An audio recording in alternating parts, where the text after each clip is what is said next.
సాయి శివాని భక్తి పాటలు. సాయి శివాని భక్తి పాటలు. Please like, share, comment, subscribe to my channel. ఓం శ్రీ మహాగణాధిపతయే నమః.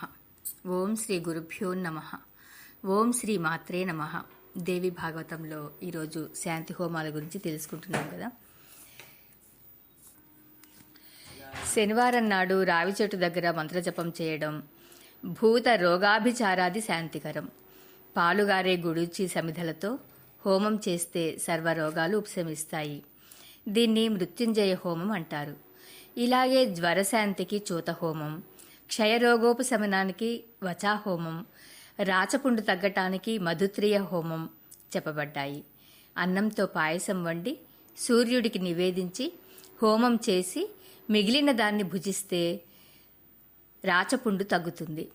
తిప్పతీగ కణుపులతో సోమదేవతాకంగా హోమం చేస్తే క్షయరోగం ఉపశమిస్తుంది.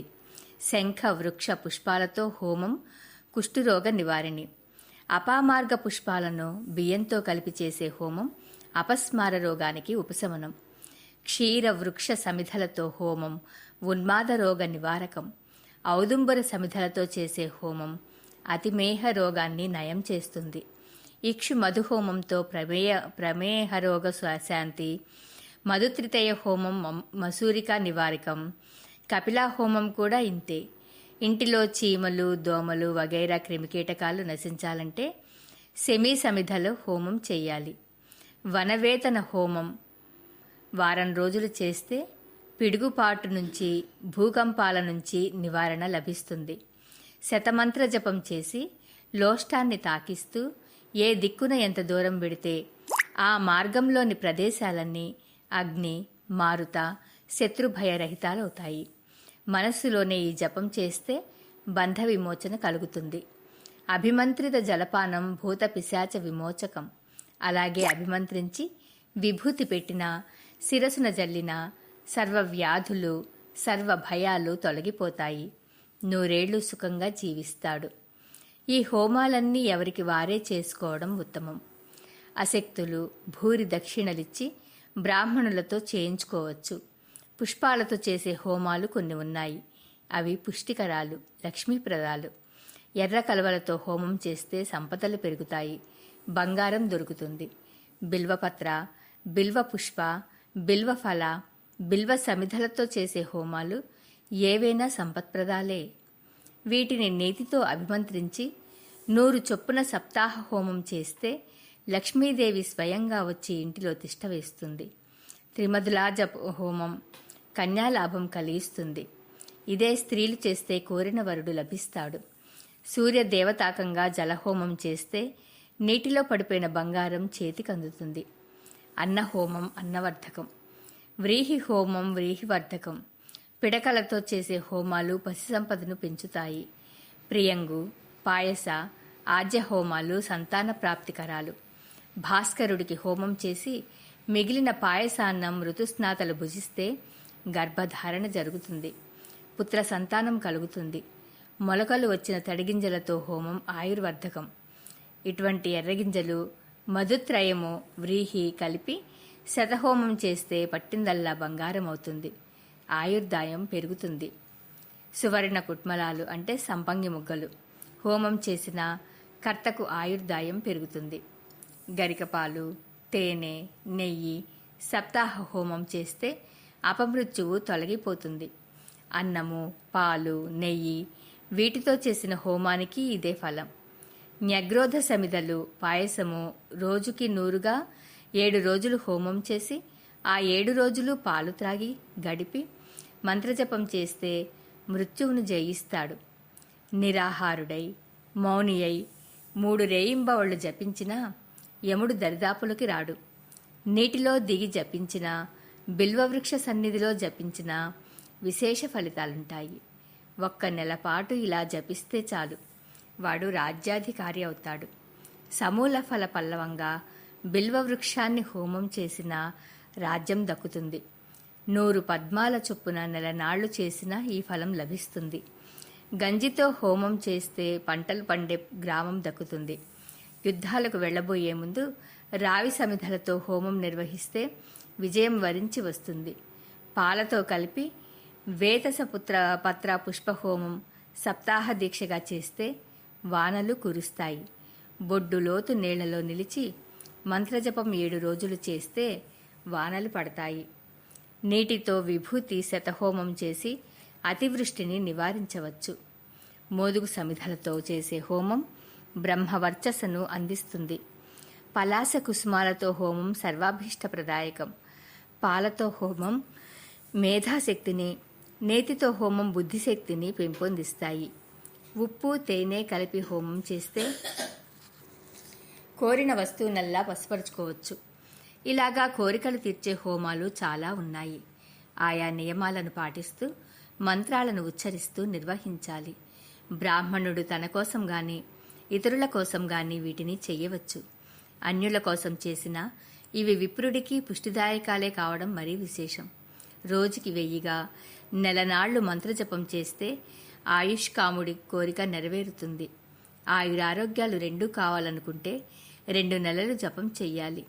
సంపదలు కూడా కావలిస్తే 3 నెలలు, దారాపుత్రులు కూడా కావలిస్తే 4 నెలలు, వారికి ఆరోగ్యం కావాలంటే 5 నెలలు, వారికి సంపదలు కావాలంటే 6 నెలలు, వారికి విద్యలు కావాలంటే 7 నెలలు.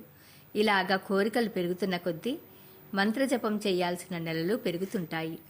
ఒంటికాలు మీద నిలబడి చేతులు పైకెత్తి నిరాశ్రయుడిగా నిలిచి 3 నెలలు రోజుకి 300 చొప్పున మహామంత్రం జపిస్తే ఆ విప్రుడికి ఇంకా తీరని కోరికలంటూ ఉండవు. అలాగే శతోత్తర సహస్రం చొప్పున జపించగలిగితే సిద్ధించనిదంటూ ఉండదు. నీటిలో మునిగి 100 చొప్పున నెలనాళ్లు జపిస్తే ఇష్టఫలావ్యాప్తి, 300 చొప్పున జపిస్తే సర్వవాంఛిత సిద్ధి. రాత్రిపూట భోజనం చేస్తూ ఇదే పద్ధతిలో 7 ఏడాది పాటు మంత్రం జపిస్తే ఋషి అవుతాడు. 2 ఏళ్లు జపిస్తే అమోఘ వాక్కు అవుతాడు. 3 ఏళ్లు జపిస్తే త్రికాలవేత్త అవుతాడు. 4 ఏళ్లు జపిస్తే భగవంతుడు తోడే నిలుస్తాడు. 5 ఏళ్లకి అణుమాది శక్తులు సిద్ధిస్తాయి. 6 ఏళ్లకి కామరూప ధారణ శక్తి వస్తుంది. 7 ఏళ్లకి అమరత్వం లభిస్తుంది.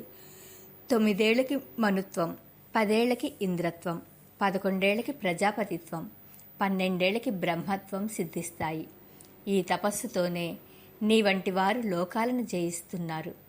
కొందరు శాకాలు తిని, కొందరు కందమూలాలు తిని, కొందరు ఫలాలు తిని, కొందరు పయస్సులు గ్రోలి, కొందరు నెయ్యి త్రాగి, కొందరు సోమరసం పుచ్చుకుని, కొందరు చరువు ఆరగించి, కొందరు 15 రోజులకు ఒక్కసారి మాత్రమే భుజించి, కొందరు భిక్షాన్నం తిని, ఇలాగ కఠోర నియమాలతో తపస్సులు చేస్తున్నారు. మహర్షులు అనిపించుకుంటున్నారు. ఇటువంటి దీక్షతో మంత్రజపం 3000 చేస్తే రహస్యంగా చేసిన పాపాలు తొలగిపోతాయి. 1000 చొప్పున నెలనాళ్లు చేస్తే బంగారం దొంగిలించిన పాపమైనా అంతరిస్తుంది. 3000 చొప్పున నెలనాళ్లు చేస్తే సురాపాన దోషం నశిస్తుంది. గురుపత్ని సంగమ దోషమైనా తొలగిపోతుంది. అడవిలో పర్ణశాల వేసుకుని ఇలా జపం చేస్తే బ్రహ్మహత్య మహాపాతకము అంతరిస్తుంది. నీళ్లలో మునిగి రోజుకి 1000 చొప్పున 12 రోజులు జపిస్తే సర్వ మహాపాతకాలు తొలగిపోయి విప్రుడు విశుద్ధుడవుతాడు. ప్రాణాయామానికి కూడా ఇంతటి శక్తి ఉంది. అది సర్వ పాప వినాశకం. 100 ప్రాణాయామాలు చేస్తే అన్ని పాపాలు తొలగి శుచి అవుతాడు. పర్ణశాలలో ఉంటూ రోజుకి 1000 చొప్పున నెలనాళ్లు ఉపవాసం ఉండి మంత్రజపం చేసిన వాడిని నిత్యజాపి అంటారు. అతడు పవిత్రుడు. 24,000 చేస్తే అది కృచ్ఛ సంహితం. 64,000 చేస్తే చాంద్రాయణ సమానం. ఉభయ సంధ్యల్లోనూ ప్రాణాయామం చేసి కనీసం 100 సార్లు గాయత్రి మంత్రజపం చెయ్యాలి. ఇది గృహస్థుకి కర్తవ్యం. తదిత్యాది రుక్కు సర్వపాపహారం. నీటిలో మునిగి ఈ రుక్కును రోజుకి 12 సార్లు జపించాలి. జపిస్తూ సూర్యరూప గాయత్రీదేవిని ధ్యానిస్తే సర్వపాప విముక్తి కలుగుతుంది. నారద, శాంతి శుద్ధ్యాది కల్పాలన్నీ రహస్యాతి రహస్యాలైన నీకు సవిస్తరంగా సవ్యాఖ్యానంగా తెలియజేశాను. ఇది సదాచార సంగ్రహం క్లుప్తంగా చెప్పాను. ఈ పద్ధతిలో జీవిక సాగించిన వారికి మాయాదుర్గ అనుగ్రహిస్తుంది. నిత్య నైమిత్తిక కామకర్మలన్నింటినీ యథావిధిగా ఆచరించిన వారికి ముక్తి ఫలాలు కొంగు బంగారాలు. ఆచారమే మొట్టమొదటి ధర్మం. ధర్మానికి ప్రభువు జగదీశ్వరి అని సర్వశాస్త్రాలు ఆచార ఫలాన్ని మహత్తును శతధా కొనియాడుతున్నాయి. ఆచారవంతుడు ఎప్పుడూ పరిపూతుడే, అతడే సుఖి, అతడే ధన్యుడు. ఇది సత్యం. సదాచారం పాటించడం కన్నా దేవీ అనుగ్రహ సంపాదనకు మరొక సులువైన మార్గం లేదు. దీన్ని వినడం కూడా సంపత్తి సౌఖ్యదాయకమే. సదాచారం వల్ల ఐహికాముష్మిక సుఖాలు అన్నీ చేరుతాయనడం సారాంశం. అదే నీకు చెప్పాను. మరి ఇంకేం కావాలనుకుంటున్నావో చెప్పు అని నారాయణ మహర్షి ముగించాడు. ఈ రోజుతో ఏకాదశ స్కంధం సంపూర్ణమైందండి. ద్వాదశ స్కంధంలోకి అడుగు పెడుతున్నాము. సౌనకాది మహామునులారా, నారాయణ మహర్షి ఇంతవరకు చెప్పిన సదాచారాన్ని శ్రద్ధగా విన్న నారదుడు మరొక ప్రశ్న వేశాడు. వారిద్దరి సంభాషణగానే దాన్ని వినడం అందంగా ఉంటుంది కనుక అలాగే చెబుతాను వినండి అంటూ సూతుడు కొనసాగించాడు. నారాయణ మహర్షి, సదాచారం గురించి సవివరంగా తెలియచేశావు. చాంద్రాయణాది వ్రతాల గురించి చెప్పావు. కానీ అవన్నీ ఆచరణకు కష్టసాధ్యాలు. మాలాంటి వారికి దేవి అనుగ్రహం లభించేట్టు సుఖంగా తేలికగా అనుష్ఠించడానికి తగినట్టు ఏమైనా వ్రత విధానాలుంటే తెలియచేయి. గాయత్రి విధి చెప్పావు. అనుష్ఠానం చాలా ఉంది. వాటిల్లో ముఖ్యాతి ముఖ్యం అత్యధిక పుణ్యప్రదం ఏమిటి? గాయత్రి మంత్రానికి 24 అక్షరాలన్నావు. వాటికి ఋషులు ఎవరు? ఛందస్సులేమిటి? దేవతలెవరు? ఇవన్నీ సమగ్రంగా తెలియజేసి నా వంటి అలసుల్ని తరింపజెయ్యి అని నారదుడు ప్రార్థించాడు. నారాయణ మహర్షి చిరునవ్వులు చిందిస్తూ ఆరంభించాడు. గాయత్రి మంత్రాక్షర మహిమ గురించి తెలుసుకుందాం. నారద, తక్కిన అనుష్ఠానాలను వేటిని చేసినా చేయకపోయినా గాయత్రిని చేస్తే చాలు. ద్విజుడు కృతకృత్యుడైనట్టే. 3 సంధ్యల్లోనూ అర్ఘ్యమిచ్చి 3000 గాయత్రి జపం చేస్తే అదే 10,000. దేవతలకు కూడా పూజ్యుడవుతాడు. అంగన్యాస కరన్యాసాదులు చెయ్యని మానని సచ్చిదానంద రూపిణి గాయత్రిని నిర్వ్యాజంగా ధ్యానించడం ముఖ్యం. గాయత్రి మంత్రంలో ఒక్క అక్షరాన్ని సిద్ధింపజేసుకుంటే చాలు. ఆ సాధకుడు హరిహర హిరణ్యగర్భ సూర్య చంద్రాగ్నులతో పోటీ పడతాడు. ఒక్కొక్క అక్షరము అంతంత ప్రభావం కలిగినవి. అందుకని ఆ అక్షరాల ఋషి ఛందోదేవతలను అదే క్రమంలో అక్షరాలా చెబుతాను, శ్రద్ధగా గ్రహించు. వామదేవుడు, అత్రి, వశిష్ఠుడు, శుక్రుడు, కణ్వుడు, పరాశరుడు, విశ్వామిత్రుడు, కపిలుడు, సౌనకుడు, యాజ్ఞవల్క్యుడు, భరద్వాజుడు, జమదగ్ని, గౌతముడు, ముద్గలుడు, వేదవ్యాసుడు, లోమసుడు, అగస్త్యుడు, కౌశికుడు, వత్సుడు, పులస్త్యుడు, మాండూకుడు, దూర్వాసుడు, నారదుడు, కశ్యపుడు. ఈ 24 మంది వరుసగా ఆ 24 వర్ణాలకు ఋషులు. గాయత్రి విష్ణుకు అనుష్టుప్పు, బృహతి, పంక్తి, త్రిష్టుప్పు, జగతి, అతిజగతి, శక్వరి, అతిశక్వరి, ధృతి, అతిధృతి, విరాట్, ప్రస్తార పంక్తి, కృతి, అతికృతి, ఆకృతి, వికృతి, సంకృతి, అక్షర పంక్తి, భూహు, భువః, స్వహ, జ్యోతిష్మతి. ఇవి 24 ఛందస్సులు. అదే క్రమంలో దేవతలను చెబుతాను.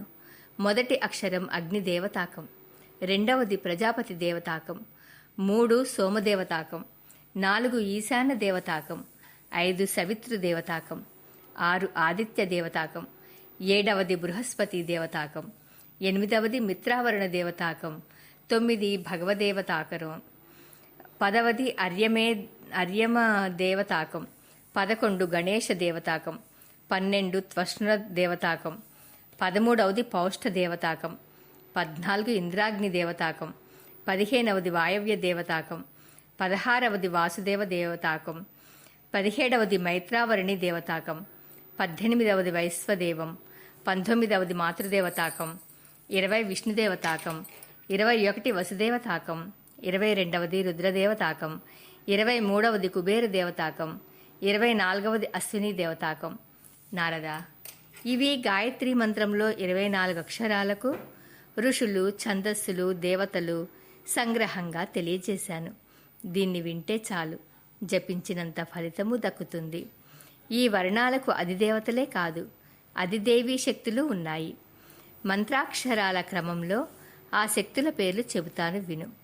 వామదేవి, ప్రియ, సత్య, విశ్వ, భద్ర విలాసిని, ప్రభావతి, జయ, శాంత, కాంత, దుర్గా, సరస్వతి, విద్రుమ, విశాలేశ, వ్యాపిని, విమల, తమోపహారిణి, సూక్ష్మ, విశ్వయోని, నిరయ, వశ, పద్మాలయ,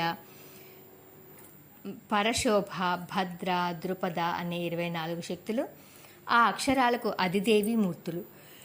ఇంకా ఈ వర్ణాలు ఏమిటంటే, మొదటిది సంపంగి పువ్వు రంగు, రెండవది అతసీ వర్ణం, మూడవది పగడం రంగు, నాలుగవది స్ఫటిక వర్ణం, ఐదవది పద్మం రంగు, ఆరవది తరుణాదిత్య సన్నిభం, ఏడవది శంఖచక్ర సమ్మప్రభం, ఎనిమిదవది చిగురాకు రంగు, తొమ్మిదవది పద్మరాగపు రంగు, 10వది ఇంద్రనీలపు రంగు, 11వది ముత్తెపు రంగు, 12వది కుంకుమ రంగు, 13వది కాటుక రంగు, 14వది రక్తవర్ణం, 15వది వైఢూర్య వర్ణం, 16వది క్షౌద్ర వర్ణం, 17వది పసుపు రంగం, 18వది మొల్ల పువ్వు రంగం, 19వది సూర్యకాంతి రంగు, 20 చిలకతోక రంగు, 21 శతపత్ర నిభం, 22 కేతకీ పుష్ప సంకాశం, 23వది మల్లికా కుసుమం, 24వ అక్షరానిది కరవీర వర్ణం. ఈ వర్ణాలు 24ంటికి 24 తత్వాలున్నాయి. పృథివీ, ఆపస్సు, తేజస్సు, వాయువు, ఆకాశం, గంధం, రసం, రూపం, శబ్దం, స్పర్శ, ఉపస్థం, వాయువు, పాదం, పాణి, వాక్కు, ఘ్రాణం, జిహ్న, చక్షుస్సు, త్వక్కు, శ్రోత్రం, ప్రాణం, అపానం, వ్యానం, సమానం అనేవి వీటి తత్వాలు. ఇలాగే ఒక్కొక్క వర్ణానికి ముద్రలున్నాయి. సుముఖం, సంపుటం, వితతం, విస్తృతం, ద్విముఖం, త్రిముఖం, చతుర్ముఖం, పంచముఖం, షణ్ముఖం, అధోముఖం, వ్యాపకాంజలికం, శకటం, యమపాశం, గ్రథితం, సన్ముఖోన్ముఖం, విలంబం, ముష్టికం, మత్స్యం, కూర్మం, వరాహం, సింహాక్రాంతం, మహాక్రాంతం, ముద్గరం, పల్లవం. ఇవి 24 ముద్రలు. త్రిశూలం, యోని, సురభి, అక్షమాల, లింగం, అంబుజం అనేవి 6 మహాముద్రలు. 6 మహాముద్రలు, తుర్య రూపాలు. ఇవన్నీ మహాపాపక్షయకరాలు, కీర్తిప్రదాలు, కాంతిప్రదాలు. నారాయణ మహర్షి, స్వామి సర్వ జగన్నాథ, చతుషష్ఠి కళాభిజ్ఞ, యోగ విద్యారహస్యవేత్త, నాకొక్క సందేహం మిగిలిపోయింది. ఏ పుణ్యకారం చేస్తే మోక్షం వస్తుంది, బ్రహ్మరూపత్వం సిద్ధిస్తుంది, దేహం దేవతారూపాన్ని, మంత్రరూపాన్ని పొందుతుంది. ఆ సత్కర్మ ఏమిటో, దాని ఆచరణ విధానమేమిటో, మంత్ర, ఋషి, ఛందో, అధిదేవత, అధిదైవిత ధ్యానాలు ఏమిటో తెలుసుకోవాలని కుతూహలంగా ఉంది. ప్రభు, దయచేసి తెలియపరచవు అన్నాడు. నారద మహర్షి, తప్పకుండా తెలియపరుస్తాను. నువ్వు అడగడము, నేను చెప్పకపోవడమునా? గాయత్రీ కవచమని అత్యంత గుహ్యం ఒకటి ఉంది. దాన్ని పఠించినా ధరించినా సర్వ పాపాలు నశిస్తాయి, కోరికలన్నీ తీరుతాయి. అంతేకాదు, దేవీ రూపవతుడవుతాడు. ఇక గాయత్రీ కవచం గురించి రేపటి రోజున తెలుసుకుందాం.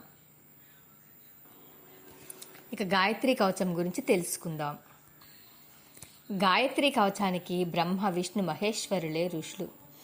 ఋగ్యజు సామాధర్వణాలే ఛందస్సులు. బ్రహ్మరూపిణి గాయత్రీ దేవతయే అధిదేవత. కవచమిది తద్బీజకం, భర్గశక్తికం, ధీకీలకం, ధియా ఇతి కీలకం, మోక్షార్థే వినియోగ.